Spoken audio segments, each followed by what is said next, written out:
Welcome back to a Scuffed guide on building in Yeeps hide and seek, the show where I yap your ear off for several minutes and you just kind of listen. Today we're going to be talking about the purpose of your builds and how to build around that purpose. I talked about it a little in the last episode, so you might want to watch that so you have the slightest idea of what's going on. As I mentioned previously, the purpose of your builds is what you intend for players to do in that map, and so it's pretty important that you build around that. Most maps are built with one of three main purposes in mind: hide and seek, hangout, and minigames. Hide and seek is Yeeps' titular game mode, and it's all about hiding and seeking. You throw pins to tag people, and that's about it. Hangout maps should have a no pin sign in their room.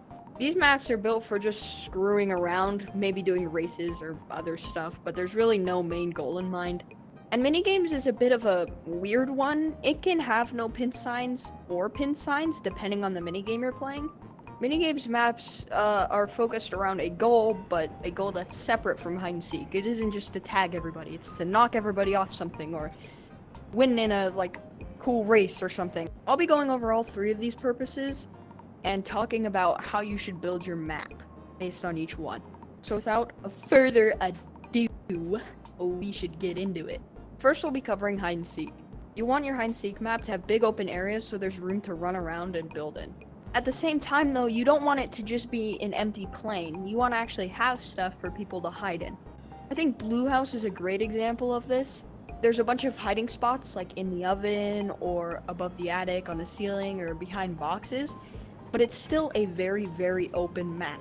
You'll want to make sure to find a good balance between lots of room to run in and lots of places to hide. Hangout maps is the next one I'm going to cover, and really there's not much I can say about them. You can really do whatever in hangout maps because there's no objective. I can't really recommend you anything else. A no pin sign, obviously. While I don't feel like it's necessary, I think you could also get away with putting some small activities. Maybe just a map with a race, a small one, like in theater. It's not the main focus, but it's just something to do while you're there. Something to give players a reason to go to it could be a great idea. Just make sure they're entertaining or interesting to be in, and if you do that, you're fine. Minigames maps are very interesting to talk about. I would recommend you have a very small hub area like Spleef or my minigame Skybase Brawl. right there at the top of the screen. A small hub area will give you more room to actually build your minigame.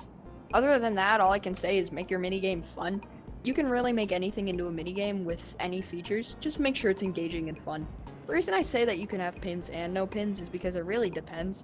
I'd say most minigames maps fall into the no pins category, but you can make a minigame with pins, and that's not a bad idea.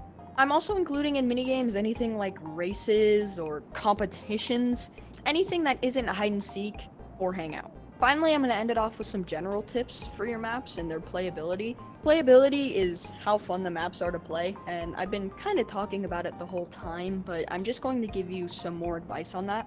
Small confined spaces like little houses or tunnels are fine, but I don't recommend them. Players love having room to build stuff and jump around, and you're kind of just limiting that. If that's what you want to build, then that's fine, that's great. But I would recommend taking an extra look at it before you make a bunch of small confined spaces.